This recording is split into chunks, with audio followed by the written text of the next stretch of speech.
Bom dia, boa tarde, boa noite. Vamos então à parte 7 da nossa resenha.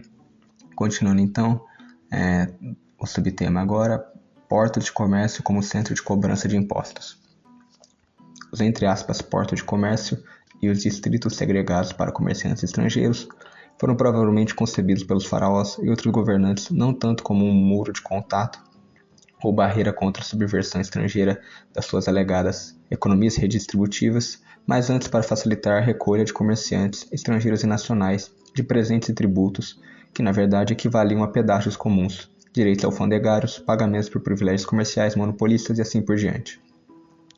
Assim, na Ilíada, encontramos Euneus, entre aspas, homem-navio, o filho do aventureiro Jasão e governante de Lemnos, uma grande ilha perto de Troia, dando vinho aos reis acaianos antes de vender a parte principal de sua carga. Abre aspas, além dos filhos de Atreu, Agamenon e Menelau, o filho de Jasão deu o vinho de presente, 1000 medidas, e daí o resto dos acaianos de cabelos esvoaçantes compraram vinho. Fecha aspas. Latimore, 1951. Voltando-nos para algumas evidências históricas egípcias do terceiro milênio, descobrimos que antes de Harkhuf completar uma missão comercial bem-sucedida na Núbia, ele primeiro comandou o governante local até que ele, entre aspas, ele louvasse todos os deuses por causa do soberano. Fecha aspas. Kadish, 1966. O verbo setep ed geralmente significa, abre aspas, fazer com que esteja em paz, apaziguar, fazer com que fique satisfeito. Fecha aspas. Assim, parece razoável compreender que Harkhuf subornou o líder núbio com presentes para que ele agradecesse ao faraó, isso é, permitisse que o comércio ocorresse. Por razões boas ou más, mas sempre explicáveis, a força ou suborno tem frequentemente desempenhado um papel preeminente como serva ou parteira do comércio entre nações. Assim, ao discutir o crescimento do comércio de longa distância, North, em 1991, observa bem que, abre aspas, o problema de fiscalização no caminho foram resolvidos pelas forças armadas que protegiam navios ou caravanas, ou pelo pagamento de portagens ou dinheiro de proteção a grupos coercivos locais. Fecha aspas. A mera presença do poderio militar e o fato de os epítetos dos comerciantes não se referirem à forma como adquiriram os bens reais não torna provável que os nativos tenham sido saqueados. Os próprios egípcios falaram da necessidade de proteger o seu pessoal e os seus valores. Berlev, 1977, páginas 150 a 151. Para os egípcios e romanos, a enxada, o instrumento de hacking, era um símbolo de fundação. Voltando a Setep, certamente Ido, o dono da tumba, não espancou os artesãos até que eles entregassem seu trabalho como presente. No século VI a.C., Amasis proibiu o comércio de nativos fora de Naucratis, um depósito na foz mais ocidental do Nilo dado aos gregos. Seu objetivo era concentrar os comerciantes para reduzir seus custos de arrecadação de impostos. No século IV a.C., Nectanebo I concedeu ao templo de Neit 1/10 dos impostos reais cobrados nas importações marítimas para Naucratis. A. B. Lloyd, em 1975, acrescenta que, abre aspas, a cobrança de tal taxa e a doação dos rendimentos a um templo tem um claro paralelo no período ptolomaico, quando a Estela da Fome nos informa que, na primeira catarata, o deus Chnum de Elefantina recebeu 10% em todos os negócios que passarem desse ponto. Fecha aspas. Da mesma forma, mas muito antes, no século XIX a.C., Sesostris III exigia que os comerciantes núbios parassem em Ré, a tal Semna, ou deixassem os seus barcos para trás e continuassem por terra cerca de 30 milhas até a estação comercial em Ingen, Mergissa. A nossa ênfase tem sido nos portos de comércio como facilitadores da tributação real. Contudo, Helk, em 1987, página 17 e 18, falando da 18ª dinastia, sustenta que, abre aspas, os mercadores estrangeiros, principalmente da Fenícia, foram obrigados a vender os seus bens mais valiosos a instituições estatais. Fecha aspas. É claro que é possível visualizar situações em que as vendas forçadas e as revendas monopolísticas seriam um método mais eficiente para extrair rendas de monopólio do que apenas os impostos. Durante o Novo Império, os pagamentos feitos aos governantes egípcios por estrangeiros e egípcios em busca de direitos comerciais e concessões caíram, juntamente com os tributos, sobre a rúbrica contábil IENIL. Bleiberg, em 84, sugere que Ienil representava contribuições para o bolso privado do rei. Os deveres são mencionados nas cartas de Amarna. Da mesma forma, num texto assírio antigo, os agentes de um credor monitorizam a compra de estanho e tecido pelo seu devedor, no interesse de ele passar a viver, tornar-se saudável. Há indícios de que a Casa do Grande Verde era o departamento de alfândega do Egito na primeira metade do primeiro milênio. Para a Mesopotâmia, uma inscrição suméria nos informa que os navios Tilmun trouxeram madeira ao governante de Lagash, Ur-Namshi, que governou de 2494 a 2465 a.C., como tributo.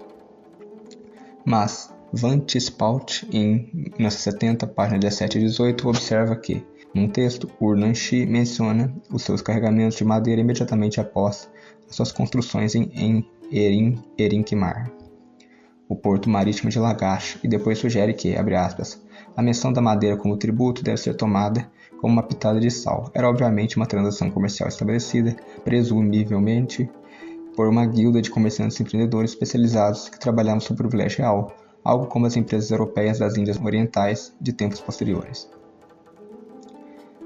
Variabilidade nos preços dos grãos. Na verdade, as evidências não sugerem que os governos do Oriente Próximo controlassem, como regra geral, o preço dos cereais. Existe evidência de um mercado de cereais e de um funcionamento das forças de mercado. Documentos do terceiro milênio revelam variações acentuadas nos preços da cevada. A partir de meados do terceiro milênio, encontramos transações que se referem ao preço atual da cevada em termos de cobre ou prata. Num texto do final do terceiro milênio, um oficial relata ao seu rei que comprou uma quantia substancial de cereais para enviar para a capital, mas agora o preço duplicou. As contas equilibradas de prata mostram que a variação do preço dos cereais, presumivelmente cevada, equivale a 65% do preço médio. Nos textos assírios da Capadócia, o trigo e a cevada são normalmente vendidos por cerca de 5 e 3 ciclos por saco, respectivamente. No entanto, os preços de 7,5 e 10 são observados para o trigo e a cevada é vendida por 5,3 ciclos por saco em um comprimido. Outro texto ordena a venda de grãos porque seu preço é alto.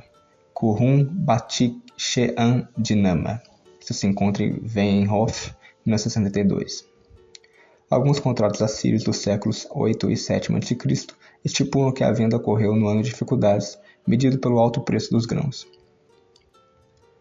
Resposta dos preços dos grãos às mudanças na oferta e na demanda. Textos da Babilônia do século 7 a.C.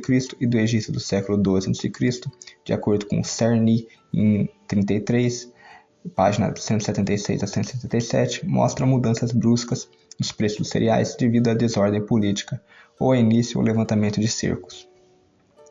Um exemplo interessante é encontrado em 2 Reis 7.1, onde o profeta Eliseu, do século 9 a.C., anuncia que um cerco sírio está levantado e, abre aspas, amanhã, por volta dessa hora, uma medida de solet, farinha de trigo fina, será vendida por 1 ciclo e 2 medidas de cevada por 1 ciclo nas portas de Samaria. Fecha aspas. Anteriormente, em 2 Reis 6.25, é relatado que a cabeça de um burro foi vendida por 80 ciclos e, abre aspas, 1/4 cabe, fecha aspas, de esterco de pomba por 5 ciclos. Em suma, Eliseu reconhece que um aumento na quantidade de cereais fornecidos irá baixar os preços de mercado, em termos de metais preciosos. Numa inscrição de meados do século 19 a.C., o rei de Uruk vangloria-se em frases estereotipadas sobre os preços baixos durante seu reinado. Verdadeiramente no mercado da sua terra, do rei, 1 shekel de prata comprou 3 gur de cevada em vez do habitual 1 gur, ou 12 minas de lã, ou 10 milhas de cobre, ou 3 banimentos de óleo de gergelim. Que todos os seus anos sejam de abundância. Se encontra em Powell, 1990. Da mesma forma, um texto literário sumério do início de 2000 a.C., chamado A Maldição de Agade, liga casualmente os preços exorbitantes dos cereais, azeites, lã e peixe com a quebra das comunicações terrestres e marítimas e a seca, e acrescenta que essas últimas mercadorias foram compradas como boas palavras. Para Atenas, podemos apontar para um discurso do Corpus Demostênico do século IV a.C., observando que os preços dos cereais foram reduzidos pela chegada de um carregamento de cereais. Milet, 1991. Há evidência de variação sazonal nos preços de cereais na Mesopotâmia e possivelmente no Egito. Um padrão sazonal é obviamente o resultado de deslocamentos para cima e para a esquerda na curva de oferta de cereais em períodos após a colheita devido aos custos de armazenamento positivo. A amplitude da variação sazonal dos preços reflete-se, pelo menos aproximadamente, nos contratos de empréstimos mesopotâmios do final do terceiro ao início do segundo milênio, nos quais a taxa de juros sobre empréstimos cereais 33,1% é 13,1% pontos percentuais mais elevada do que sobre empréstimos de prata. Para compreender isso, note primeiro que os empréstimos para cereais eram normalmente contraídos antes da colheita, quando os preços eram relativamente elevados, e reembolsados imediatamente após a colheita, quando os preços eram relativamente baixos. Consequentemente, no mercado de empréstimos livres, a taxa de juros da cevada excederia a taxa cobrada da prata. Intermediários no mercado de grãos. A importância do armazenamento de produtos básicos foi notada e discutida no capítulo 4. Aqui, a atenção é dirigida à eliminação, por parte de Polanyi, para todos os efeitos, de um papel nas trocas de mercado com produtores e intermediários de alimentos. O fato de Polanyi ter em mente principalmente o Antigo Oriente Próximo é demonstrado por suas referências às cidades-estados sumérias e sua réplica enormemente ampliada no Império Faraônico e aos métodos de armazenamento e redistribuição praticados pela antiga Suméria e seus sucessores mesopotâmios. Fecha aspas. Hopkins, em 78, comparou as exportações totais estimadas de grãos do primeiro século depois de Cristo do Egito e outras partes da África a Roma com a totalidade dos grãos do tributo. Concluiu que cerca de 2/3 do total das exportações estavam disponíveis para compra por empresários privados e pelo governo. Na verdade, pastilhas de cera de 40 d.C. de um subúrbio de Pompeia mostram 2 libertos negociando grãos importados do Egito e demonstram que empresários privados estavam muito envolvidos no armazenamento e na especulação de grãos. Num comprimido, um comerciante oferece 45 toneladas de trigo como garantia para o empréstimo. No que diz respeito aos palácios micênicos, Melena, em 75, observa que nas tabuinhas linear B de Knossos, ao contrário das tabuinhas de Pilos, quase não existem registros cadastrais e a produção de cereais registrada é muito pobre. Fecha aspas. Assim surge a possibilidade dos palácios de Creta terem comprado cereais no estrangeiro ou a produtores locais. Em qualquer caso, não há provas que surgiram uma economia de redistribuição dos cereais. A evidência da Mesopotâmia é mais ampla e mais explícita. Os primeiros documentos mostram-nos a propriedade privada da terra, um mercado de terras e, como vimos, venda de cereais. Os textos babilônicos do início do segundo milênio revelam celeiros considerados propriedade privada, ou pelo menos sem qualquer ligação aparente com um templo ou palácio, que faziam negócios com o público em geral. O fato de os particulares armazenarem cereais em celeiros privados é confirmado pelos parágrafos 120 e 121 do Código de Hammurabi, que legisla o incumprimento e as taxas de armazenamento. Uma tabuinha Nuse de meados do segundo milênio refere-se a pessoas que viajavam para a comunidade de mercadores para comprar cevada. Mais uma vez, no século XIV a.C., os celeiros do templo em Nippur aceitavam depósitos privados de grãos, mantidos em compartimentos sob um intendente do armazém. Durante o século XIII a.C., sabemos de pelo menos uma empresa assíria que possuía grandes quantidades de grãos e fazia empréstimos de grãos.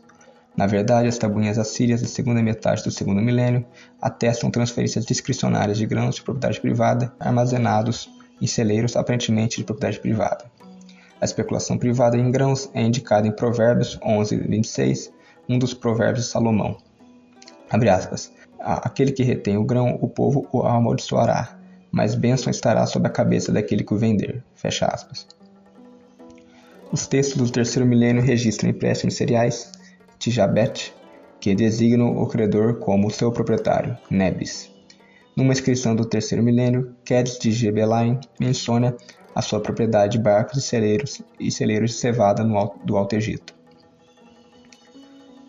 Conforme observado no capítulo 1, os templos do mundo antigo serviam como locais de culto e centro de comércio. A sugestão de Glotz, em 1926, de que as finanças nasceram à sombra da santidade, tem muito a recomendá-la. No entanto, Piotr Steinkeller, correspondência pessoal, afirma que praticamente todos os documentos de empréstimos de meados do final do terceiro milênio dizem respeito a empréstimos concedidos por particulares.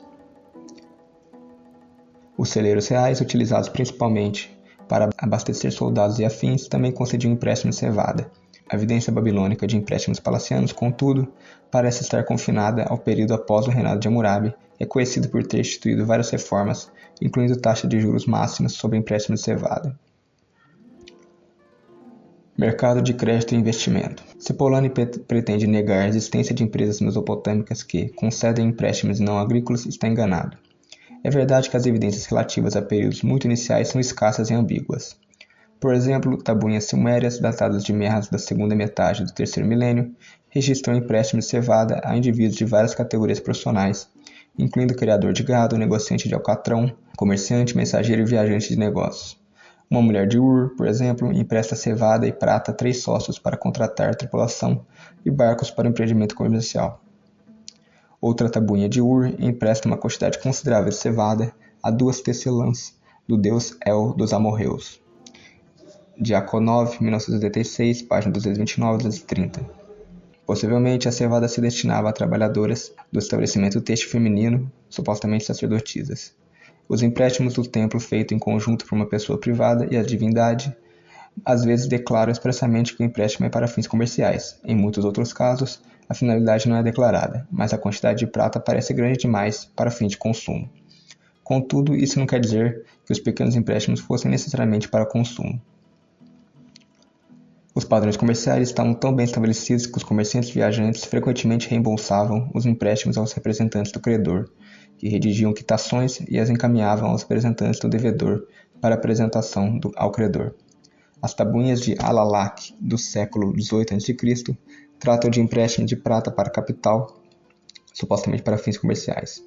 Uma fonte de informação particularmente interessante é o Edito de Amissaduga, o 10º governante da dinastia Hammurabi na Babilônia. O Edito, que data do século XVII a.C., legisla contra as tentativas de disfarçar empréstimos remunerados como adiantamentos para a compra de mercadorias ou como mercadorias para viagens de negócio ou como parceria comercial. O Edito deve ser entendido, cancelou obrigações de dívida. Um exemplo disso pode muito bem ser fornecido por um texto da antiga Babilônia de Ixtali, uma cidade localizada na junção dos rios Diyala e Tigre. Abre aspas. 3 cors, cevada, aluguel de barcos, tomado como meljuto por Nur-Tishpak, o barqueiro, que carregavam juncos para cestos. Fecha aspas. Gringas, 1976. Isso sugere que o meljuto era aparentemente uma espécie de empréstimo contábil de bens que deveriam ser reembolsados em termos e condições bem conhecidas dos comerciantes, mas não especificados no lançamento da conta. No entanto, esse formato teria servido muito bem para esconder a cobrança de juros e a verdadeira taxa de juros da polícia de mercado do rei. Em Nuzi, credores privados concederam empréstimos remunerados a comerciantes para empreendimentos comerciais.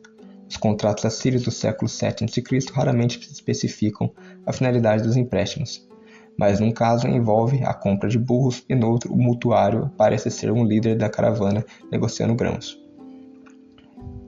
A presumível ausência da responsabilidade limitada sobre ações, ver mais adiante nesse capítulo, não levanta uma barreira intransponível à partilha de riscos e à reunião de grandes quantidades de capital por parte dos empresários.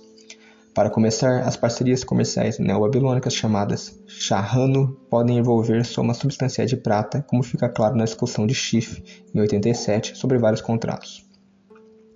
Novamente, uma tabuinha de Ugarit refere-se a um indivíduo prestes a empreender uma viagem ao Egito, com 4 apoiadores. Durante o século XIX a.C., os investidores babilônicos, privados e templos, forneceram fundos aos comerciantes que participavam no comércio do Golfo Pérsico. Quase ao mesmo tempo, uma tabuleta da Anatólia transportou prata ao Anatólia para obter lucro, dos quais 2/3 pertenciam ao investidor assírio. O interesse reputacional e financeiro do gestor de demissões na rentabilidade do empreendimento, ambos servindo como co-seguro, combinaram-se para reduzir seu incentivo ao mau comportamento e, consequentemente, reduziram os custos de monitorização que tinham de ser suportados pelos acionistas. Possivelmente, os acionistas reservaram-se o direito de rescindir o contrato em caso de desempenho gerencial insatisfatório. Não fica claro no contrato se as ações de empreendimento possuíam a característica de responsabilidade limitada das ações corporativas. Não deve ser esquecido que a responsabilidade limitada aumenta o risco suportado pelos credores e que a dívida ordinária, créditos não residuais, acarreta a responsabilidade limitada. A responsabilidade de um investidor em dívida limita seu investimento, que os proprietários gestores altamente alavancados são tentados a comportar-se de forma oportunista, por exemplo, apostando com o dinheiro que lhes é emprestado, é obviamente verdade. Contudo, os detentores de obrigações estão em posição de restringir esse comportamento através da monitorização, por exemplo, realizando auditorias periódicas, como parecemos encontrar na dinastia Ur III, e reservando-se o direito de desaprovar decisões de gestão arriscadas e de solicitar empréstimos à vista. Entre os séculos 7 e 6 a.C., os investidores babilônicos podiam estipular o montante máximo de seu capital que poderia ser aplicado em despesas de viagem e proibiam os gestores de fazer negócios paralelos. Seria justo sugerir que o problema mais sério enfrentado pelas empresas multinacionais pré-modernas era o comércio privado por agentes. O mercado de crédito comercial também se ampliou com recurso à fiança ou garantia de reembolso de terceiros. A Bíblia refere-se frequentemente a essa instituição, por exemplo em Gênesis 43:9, em Jó 17:3, etc. Os contratos de fiança da Mesopotâmia são bem conhecidos entre os séculos 7 e 4 a.C., mas também são encontrados muito antes, no segundo milênio em Ugarit, Nuzi, Cafajá, que é Tutube, e Anatólia, e no terceiro milênio em Lagash. Em Assur, no século 13 a.C., uma empresária pagou uma encomenda de tijolos com uma carta de crédito envolvendo lã. O fato de a Babilônia, do início do segundo milênio, conhecer empréstimos negociáveis de duas partes, do tipo nota promissória, é sugerido pelo número de documentos de empréstimos sobreviventes, especificando o reembolso não ao credor, mas ao Ananashkanikishu, que é o portador dessa tabuinha. Em documentos de empréstimo ainda anteriores da antiga Síria, descobrimos que o credor ficava anonimamente como Tankaro ou Dankar, empresário e o comerciante. Venhoff, em 72, explica que, abre aspas, ao deixar o credor anônimo, criou-se a possibilidade de transferir escrituras de empréstimo como uma espécie de papel-moeda. A frase Wabil Tupin Close Tankaro, ou o proprietário, literalmente qualquer pessoa que carregue a escritura, é o credor. A sofisticação do sistema de crédito, incluindo a circulação de dívidas e títulos de ativos reais como meio de troca, é impressionante. Igualmente impressionante, as caravanas ou empresas comerciais ugaríticas, Shahanati, estabeleceram-se na Anatólia Hitita, um pouco Tupache, casa de tablet ou casa de contabilidade que, segundo Sasson, em 66, funcionava como um banco. Na verdade, essa casa da tabuleta enviava ouro ao governante em vez de fornecer forças militares. Tabuinhas do século XIX a.C., recolhidas nas estações comerciais assírias na Anatólia, mostram o Bitkarim pagando juros de 15% sobre os empréstimos, enquanto cobrava aos mutuários taxas de 30% e 40%. Aparentemente, o Bitkarim, ao qual pertenciam os grandes comerciantes, tinham acesso a uma taxa prime. É certo que existem poucas provas que demonstrem o papel da procura e da oferta de fundos para empréstimo na determinação de taxa de juro. Podemos, porém, referir-nos nesse respeito a um decreto do final do V século a.C. em que Ploteia, um distrito da Ática, disponibiliza uma quantia considerável de dinheiro e pede que seja emprestada aos mutuários que oferecem a taxa de juro mais elevada. Millet, 1991, páginas 173 e 174. Há algumas evidências que sugerem que no período neo-babilônio posterior, notas promissórias eram empregadas para transferir dinheiro de terceiros para uma casa de empréstimo, a Égibe. O uso produtivo de depósito de dinheiro teria sido vantajoso tanto para o depositante como para o depositário. Acho difícil acreditar que, em um sistema econômico com sofisticados instrumentos de crédito já mencionados, os depositantes teriam invariavelmente insistido não na devolução de valor igual, mas no mesmo lingote físico ou moeda que tinham depositado. No caso de Atenas, no IV século a.C., temos evidência direta que um grande banqueiro, inquestionavelmente, emprestou seus depósitos. Um discurso de Demóstenes revela que mais de 20% dos empréstimos do banqueiro Passion provinham de depósitos. Infelizmente, com exceção de Passion, não existem balanços que oferecem testemunho explícito de que os depósitos foram misturados com os ativos dos credores bancários. No entanto, exemplos adicionais, não quantitativos de mistura podem ser citados. Por exemplo, Demóstenes também sugere que um julgamento contra o banqueiro Phormion resultaria em perdas para os depositantes do seu banco. Como aponta Cohen em 92, esse argumento não faria sentido a menos que Phormion tivesse misturado seus ativos com os dos seus depositantes. Nesse momento, o dinheiro é comprovadamente fungível. Por que os gregos fizeram depósitos em bancos? Obviamente fizeram isso para manter seu dinheiro seguro ou para ocultá-lo dos cobradores de impostos. Mas essa não é toda a história. Cohen, em 92, demonstra que, em alguns casos, os trapezitai oferecia aos depositantes um retorno monetário direto e, noutros, proporcionava benefícios sob a forma de serviços bancários e acesso a oportunidades de negócios, como a participação em empréstimos marítimos. Bom, então é isso. Então, acabamos aqui nossa parte 7. Obrigado a todos que assistiram. Até mais.